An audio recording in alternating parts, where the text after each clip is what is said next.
வணக்கம் நண்பர்களே, நான் உங்கள் ஜோதிடர் ரவிச்சந்திரன், திருச்சி மேட்டுப்பாளையத்திலிருந்து. நம்ம வீடியோவில் ஏற்கனவே ராகு சுக்கரன் சொல்லி ஒரு வீடியோ போட்டிருக்கோம். ராகு பகவானை பற்றின்னு சொல்லி ஒரு வீடியோ போட்டிருக்கோம். நம்மளுடைய கிளைண்ட்டுங்களில் நம்ம வியூவர் சப்ஸ்கிரைபரில் ஒரு 2-3 பேர் தொடர்ச்சியாக கேட்டுக்கிட்ட அந்த கோரிக்கையின் பேரில் ராகு குரு பகவான் இணைவு நல்ல நன்மை தருமா அல்லது நன்மை தராமல் போகுமா அப்படிங்கிற ஒரு கேள்வியை கேட்டிருக்காங்க. இப்போ நம்மளுடைய வீடியோக்கள் எல்லாமே நான் தலைப்பு வைக்கிறது இல்லை, நம்மளுடைய சப்ஸ்கிரைபரே தலைப்பு வச்சிடறாங்க. ஓகேங்களா? அந்த அமைப்புல இன்னைக்கு நம்ம ஒரு ராகு குரு பகவான் இணைவு நன்மையை தருமா அப்படிங்கிற ஒரு விஷயத்த பார்ப்போம். சரி, முதல்ல குரு பகவான் எடுத்துக்குவோம். குரு பகவான் இயற்கை சுபகிரகம். சூரியன்ல இருந்து ரொம்ப தொலைவில் இருந்தாலும் அவருடைய சூரியன் கிட்ட இருந்து வாங்கக்கூடிய அந்த கதிர்களை தன்னை போல வாங்குற கதிர் ஒரு 100 மடங்குன்னு வச்சுக்கோங்களேன்.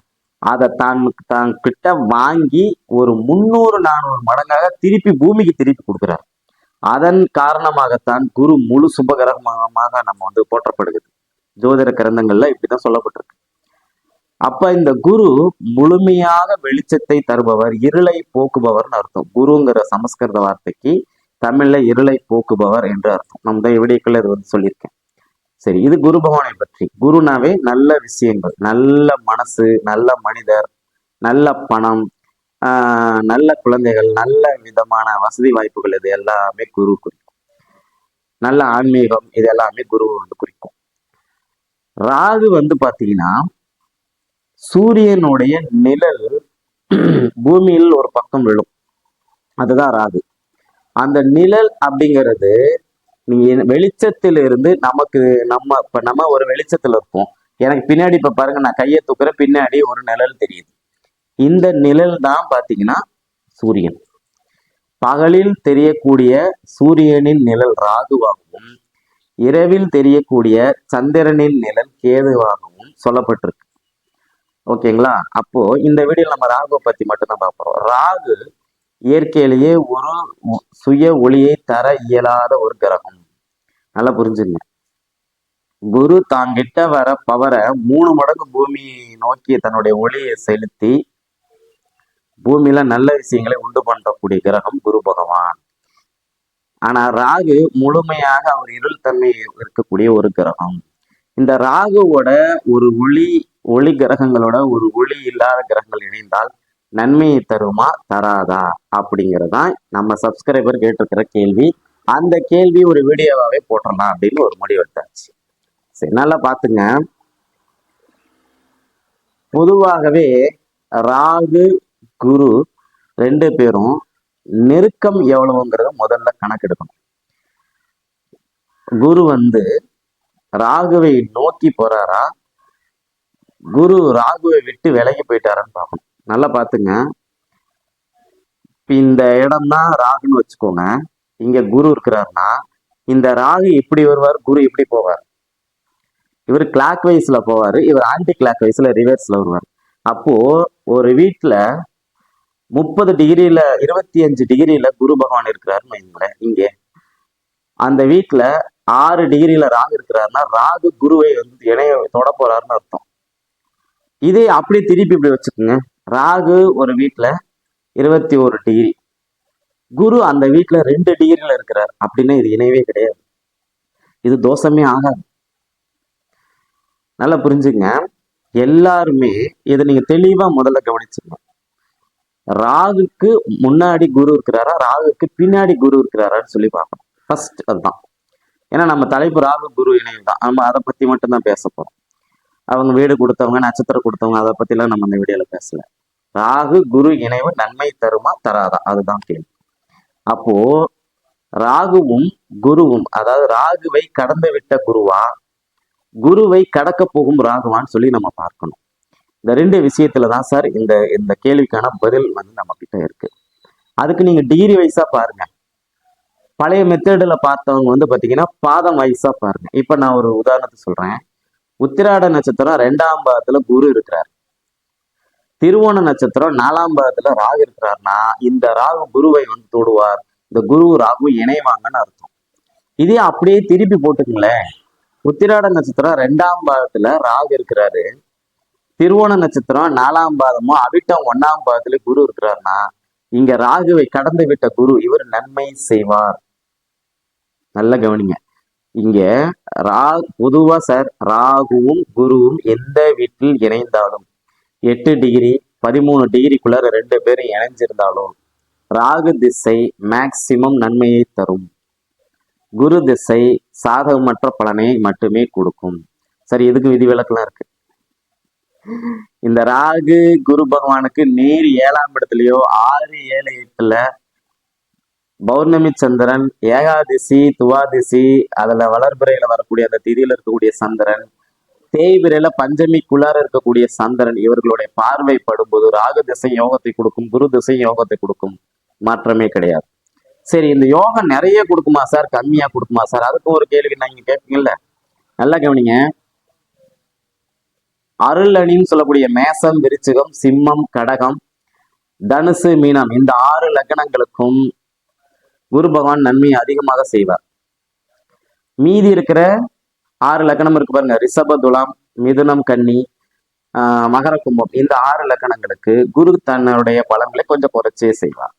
இங்க ராகு கேதை பத்தி நம்ம அந்த மாதிரி சொல்ல முடியாது. ராகு கேது யாரு வீட்டுல இருக்கிறாங்களோ அவங்கள போல நம்மளை நினைச்சுவாங்க. இப்ப நம்ம சந்திரமுகி படத்துல ஜோதிகாவை பார்த்திருப்போம். அந்த கேரக்டர்ல இருந்து அவங்க தன்னை தன்னை வந்து சந்திரமுகியா மாத்திக்கிட்டாங்க பாத்தீங்களா? அந்த மாதிரி ராகு எந்த வீட்டுக்குள்ள போனாலும் அந்த கிரகமா நம்மளை மாத்திட்டோம், அது மாறிடும். ஒரு உதாரணத்துக்கு பாருங்க, கன்னி லக்னத்துல கன்னி ராசியில ராகு இருக்கிறாருன்னு வைங்க. அந்த கன்னி வீட்டுல இருக்கக்கூடிய ராகு தன்னை புதனை போலவே செயல்பட்டு ஜோதிடத்துல அபாரமான ஒரு மூளையை கொடுத்துரும். அதே மாதிரி இந்த தகவல் தொடர்பு டெக்னாலஜி இதுல எல்லாமே பாத்தீங்கன்னா நம்மளை எங்கேயோ கொண்டு போய் உட்கார வச்சிரும். நல்லா கவனிங்க. இந்த ராகுவை எங்கேயாவது இந்த செவ்வாய் சனியெல்லாம் பார்க்க கூடாது. தேய்பிரை சந்திரன், அமாவாசை நெருங்கின சந்திரன், கிரகண தோஷத்துல இருக்கக்கூடிய சூரிய சந்திரர்கள் நெருங்கும் போது நான் சொன்ன அந்த பலன்லாம் நடக்காது. அப்போ குரு ராகு எந்த இடத்துல இணைஞ்சாலும் இந்த 8 டிகிரிக்குள்ளார இருந்தால் குரு திசை நன்மையை தராது, ராகு திசை நன்மையை தரும். ஓகேங்களா? அதன் பிறகு பாருங்க, 13 டிகிரிக்குள்ள இருந்தா ராகு திசையும் நன்மை தரும், குரு திசையும் ஓரளவுக்கு நன்மை தரும்னு அர்த்தம். 22 டிகிரிக்குள்ளார போச்சு அப்படின்னா, 22 டிகிரிக்கு அப்பால போயிடுச்சு அப்படின்னா ராகு திசையும் நன்மையை தரும், குரு திசையும் நன்மையை தரும்னு வச்சுக்கலாம்.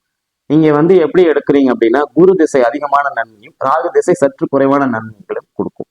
எங்க சார் இந்த குருவும் ராகும் 22 டிகிரிக்கு அப்பால போயிட்டாங்க, இவங்களும் இணையவே இல்லை. இந்த இணை வந்து இப்படி இல்லை சார், இப்படி இருக்கு. நம்ம சொல்ற இணை எல்லாமே இந்த மாதிரி தான். அதாவது முதல்லவே நான் உங்களுக்கு சொன்னது, ராகுவை தொடப்போகும் குருவா, குருவை தொடப்போகும் ராகுவான்னு சொல்லி பார்க்கணும். அப்ப ராகுவை கடந்து போயிடுச்சுன்னா, குரு கடந்து போயிடுச்சுன்னா அந்த இணைவை நினைச்சு கவலைப்படாதீங்க. ராகு குரு இணைவெல்லாம் சண்டால யோகம், அந்த யோகம், இந்த யோகம் சொல்லுவாங்க. இந்த மாதிரி இருந்த ஒரு தம்பியுடைய ஜாதகத்துல நான் பார்த்து சொன்னேன், குரு ராகு இப்படி போயிட்டாங்க, 2 பேருமே சம்பந்தமே இல்லாம போயிட்டாங்க. அந்த ஜாதகத்துல இருக்கிற விஷயத்தை அப்படியே உங்களோட ஷேர் பண்றேன் பாருங்க.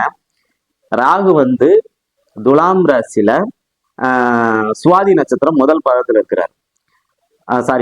குரு வந்து சுவாதி நட்சத்திரம் முதல் பாதத்துல இருக்கிறார். இல்ல ராகு தான் இருக்கிறாருன்னு நினைக்கிறேன். ஆமா, ராகு வந்து சுவாதி நட்சத்திரம் முதல் பாதத்துல இருக்கிறாரு. ஓகேங்களா? குரு வந்து விசாகம் 3ஆம் பாதத்துல இருக்கிறார். ஆனா நீங்க ஜென்ரலா பார்க்கும்போது, நீங்க நோட்டை தூக்கி பார்க்கும்போது, கட்டத்தை தூக்கி பார்க்கும்போது ராகு குரு இணைவு ஆகா ஓகோ, இது வந்து ஐயோ இந்த குரு சண்டாலயோகங்கிறாங்க அப்படி இப்படின்னு சொல்லுவாங்க அப்படின்னு சொல்லி நீங்க ஃபீல் பண்ண வேண்டாம். இது இணையவே இல்லை, இந்த கிரகங்கள் இணையவே கிடையாது. இவங்க 2 பேருக்கு இடையில 22 டிகிரி வித்தியாசம் கிட்டத்தட்ட வந்துருச்சு. அப்படிங்கிற போது இங்க ராகு குருவை டிஸ்டர்ப் செய்ய மாட்டார், குரு ராகுவை டிஸ்டர்ப் செய்ய மாட்டார். 2 பேரும் தனித்தனி ரூட்ல போயிட்டாங்க.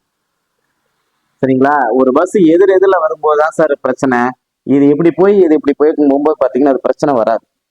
2 பஸ்ஸும் கிராஸ் பண்ணதுக்கு அப்புறம் 2 பஸ்ஸுக்காரங்களும் சைட்ல எல்லாம் பார்ப்பாங்க. கிராஸ் பண்ணி போனதுக்கு அப்புறம் 2 பஸ்காரங்க மேக்சிமம் இந்த விஷயத்துக்காக சைட்ல பார்க்க மாட்டாங்க. ஓகேங்களா? அந்த அமைப்பு தான் குருவும் ராகுவும் இந்த மாதிரி ரிவர்சபிள் பொசிஷன்ல இருக்கும்போது இது தோஷத்தை ஏற்படுத்தாது, இது நன்மையவே செய்யும் அப்படின்னு சொல்லலாம். சரி, எல்லாருக்குமா சார் இந்த அமைப்பு இருக்கு? ராகுவும் குருவும் 8 டிகிரிக்குள்ள இருக்கு சார், தோஷம் தான் சார். குரு பகவான் ராகுவோட இணைஞ்சு கிரகண தோஷம் அடைஞ்சிட்டார் சார். அப்ப அதனுடைய பாதிப்பு இருக்குதான் சார் செய்யும். அப்ப குரு வந்து ராகுவோட இணையும் போது என்ன சார், ஆண் குழந்தை இருக்காதுங்க சார். குறைந்தபட்சம் ஆண் குழந்தை தான் சார் இருக்கும், பெண் குழந்தைகள் தான் சார் அதிகம் இருக்கும். இந்த மாதிரி அமைப்பை வந்து கொடுத்துருவார் சார். அப்புறம் பார்த்தீங்கன்னா இந்த தர்ம காரியங்கள், கோயில், ஆன்மீகம் சம்மந்தப்பட்ட விஷயத்துல ஈடுபாடு இல்லாமல் செஞ்சிருவார் சார். இப்போ இவர்களுக்கு வீடு கொடுத்த கிரகம் வந்து வழுக்குதா, நட்சத்திரம் கொடுத்த கிரகம் வலுவா இருக்கா, அந்த ஆய்வுக்கு நான் போகவே இல்லை. ராகு குரு இணைவு மட்டும்தான் இப்போ நம்ம பலன் சொல்லிட்டு இருக்கிறோம். அதனால கீழே கமெண்ட் உங்க விருப்பத்துக்கு போடுங்க, சரிங்களா? அப்போ இந்த இணைவு வந்து பாத்தீங்கன்னா நன்மையையும் தரும், நன்மை இல்லாத ஒரு விஷயத்தையும் தரும்.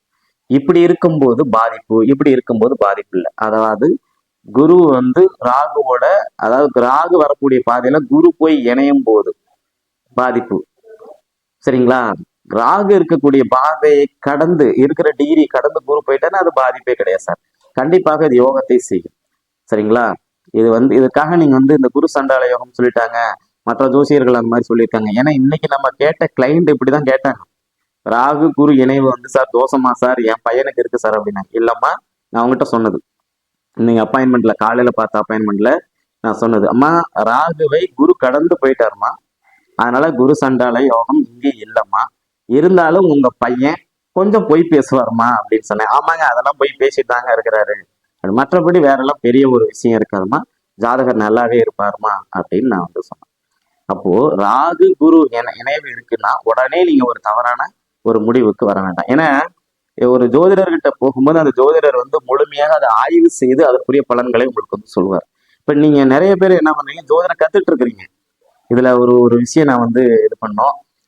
செங்கல்பட்டுல இருந்து சுமதின்னு ஒரு ரிட்டையர்டு டீச்சர் அம்மா ஒருத்தங்க நம்ம வீடியோ பார்த்தே நான் வந்து ஆபீஸ் போட்டேன், கடந்த ஒரு 1.5-2 வருஷமா உங்களை நான் ஃபாலோ பண்றேன், 1.5 வருஷம் இருக்கா சார், ஒரு வருஷமா ஃபாலோ பண்றேன், நான் வந்து உங்களுடைய வீடியோக்களை பார்த்தே நான் ஜோதிடம் கற்றுக்கிட்டேன், இன்னமும் தொடர்ச்சியாக உங்கள் வீடியோ பார்த்துட்டு இருக்கிறேன் அப்படின்னு சொல்லியிருக்காங்கம்மா. அம்மா செங்கல்பட்டில் இருக்கிற சுமதி அம்மா, உங்களுக்கு என்னுடைய நெஞ்சார்ந்த நன்றிகள்மா, வாழ்த்துக்கள். கண்டிப்பாக நீங்கள் வந்து அலுவலகம் திறந்து மிகப்பெரிய ஒரு இடத்துல இருப்பீங்கன்னு சொல்லி நான் மனசார ப்ரே பண்ணிக்கிறேம்மா. நீங்கள் மிகப்பெரிய ஒரு இடத்துக்கு வரணுமா, அதாம்மா நம்மளுடைய ஆசை, சரிங்களா? நீங்கள் இது மாதிரி ஒரு 4 ஜோதிடர்களை உருவாக்கணுமா, அதுதான் நம்மளுடைய ஆசை. இந்த பதிவு வந்து உங்களுக்கு பிடிச்சிருக்குன்னு நான் வந்து நம்புகிறேன். மீண்டும் உங்களை வந்து இன்னொரு பதிவில் வந்து சந்திக்கிறேன். உங்ககிட்ட ஒரு சின்ன வேண்டுகோள், நம்மளுடைய ஆன்லைன் அஸ்ட்ரோ திருச்சி டிவியை சப்ஸ்கிரைப் பண்ணுங்க, வீடியோவை ஸ்கிப் பண்ணாமல் முழுசாக பாருங்கள். அப்போனா தான் நம்ம என்ன சொல்ல வருங்கிற ஒரு விஷயம் உங்களுக்கு நல்லா தெளிவாக புரியும் அப்படின்னு சொல்லி இந்த வீடியோ வந்து நிறைவு செய்கிறேன். நன்றி, வணக்கம்.